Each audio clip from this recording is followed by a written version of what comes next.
My grandfather got involved in the rug business in particular when he was very young, when he came to the city of Marrakesh, broke, without money, but he had a trade in his hand and he was able to sew old jalabas, or like traditional attire, and that was somewhat related to wool. So he already had that connection, with wool and sewing. So years would pass by and he would go from selling his first jalaba that he made off the street, just working for like a traditional master, or mu'allim as we call them, to him getting into the rug business, finding his passion for it, traveling around the country and collecting rugs from each part of the nation that was unique, or that was unique to that region. Because one thing about rugs in Morocco is that each region or each part of the country has its own unique tradition of carpet or rug making, and that would be reflected in the colors, even the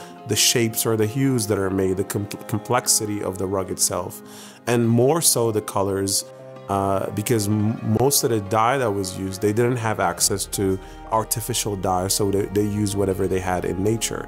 So they would use henna, for example, to get yellowish colors. They would use saffron to get orange or orangey colors. They would use cobalt to get bluish colors. And then sometimes they would do without the colors. We have regions in Morocco that are notorious for making black and white contrasts in the rugs.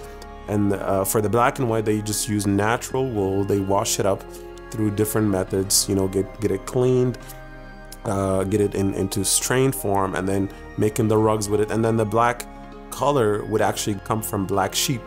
It's actually not even a natural dye, but just the natural color of the sheep. So I would say that my connection with rugs goes deep within the family, because it started with my grandfather, moved on to his kids, my dad and my uncles. They were all involved in some way, shape, or form with rugs. So we always had that connection with rugs in particular, but anything that is artisanal, Moroccan, and unique.